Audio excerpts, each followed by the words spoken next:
You're not going to believe this HOA Karen story. And trust me when I say the ending will leave you shocked. Because even in my wildest imagination, I never thought a neighbor would go this far just for a pool. It all started during one of those painfully long HOA meetings, the kind where Karen, our self-appointed queen of the neighborhood, sits at the head like she's running her own courtroom. People were already zoning out while she droned on about hedge trimming and mailbox colors, when my neighbor Lily leaned over to me quietly and asked if she could borrow my pool for her niece's graduation party. She was polite, respectful, and I genuinely appreciated how she asked, but I declined. I told her I wasn't comfortable with a large crowd of kids and teenagers splashing around, especially since I'd be held responsible if something happened. Lily nodded, understood completely, and didn't press me further. That's when Karen, who hears everything within a mile radius, snapped her head around like a hawk. With this smug smile, she declared, "That pool is basically a community amenity. We all have the right to use it." I laughed, thinking she was being sarcastic, but she wasn't. She doubled down, saying, "You don't get to hoard something the rest of us should be able to enjoy."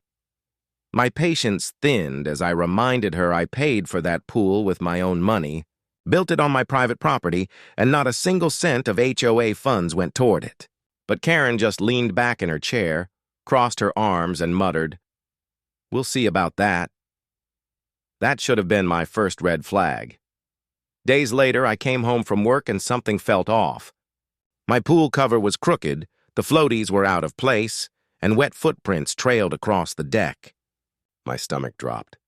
I checked my cameras, and there it was, Karen, dragging a ladder from her side of the fence, climbing over like some rebellious teenager sneaking out of the house, then strutting straight into my pool as if she owned the place. She floated around with a drink in hand, laughing to herself, looking smugger than I've ever seen. My blood boiled.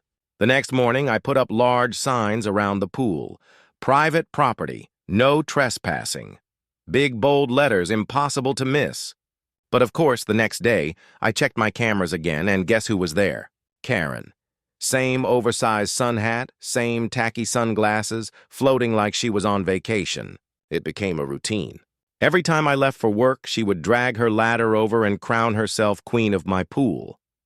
At first, I thought about confronting her again, but Karen wasn't the type you could reason with. I already knew she would just smirk and claim HOA rights. I considered pressing charges, but honestly, I wanted something better. Something that would not only stop her, but make her regret ever setting foot in my backyard. That's when the idea hit me. I wasn't going to fight Karen with arguments or legal threats.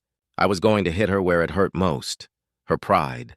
I researched for days, learning how to rig a harmless prank with a low-voltage current. Nothing dangerous, nothing illegal, just enough of a jolt to make someone think twice about grabbing onto the pool ladder again. I studied wiring diagrams, bought the materials, and carefully set it up. I insulated everything, tested it on myself to be sure it wasn't dangerous, and then set the trap. The pool looked perfect. Clean water sparkling in the sun, floaties in place, deck swept spotless. I even tossed in a brand new inflatable flamingo to make it extra tempting. Then came the setup. I pretended to leave for work, parking my car down the street while I stayed hidden inside, watching through my cameras.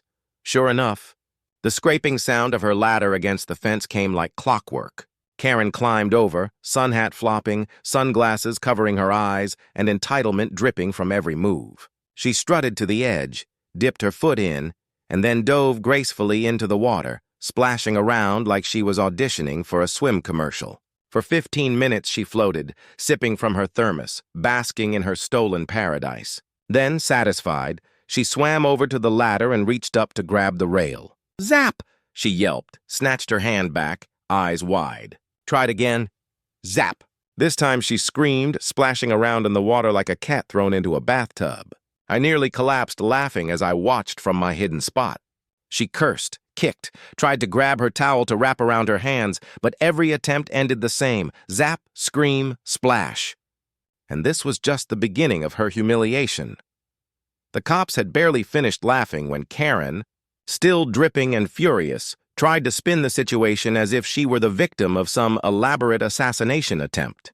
She ranted about how I had set a death trap and endangered her life, but the officers weren't buying it for a second. They had the footage, they had her trespassing plain as day, and they had the neighborhood witnesses already snickering behind fences and recording. When the police told her she was lucky I wasn't pressing charges for trespassing, she stomped her foot like a toddler and screeched that she'd be taking this to the HOA board. That only made it worse because word spread like wildfire. By the next HOA meeting, everyone had seen the clips, the memes, and the screenshots. Karen walked in trying to act like she still had authority, but the chuckles and whispers in the room drowned her out. No one respected her anymore, not even the few neighbors who usually backed her up. She wasn't the queen bee of the community anymore. She was the joke of it. I didn't even need to say anything. The silence when she tried to speak was enough. She had lost her power without me lifting a finger. In the end, my little harmless prank did more than keep her out of my pool. It exposed her entitlement, stripped away her fake authority, and gave the whole neighborhood the laugh they didn't know they needed. Karen thought she was untouchable, but all it took was one shocking lesson to remind her whose property it really was.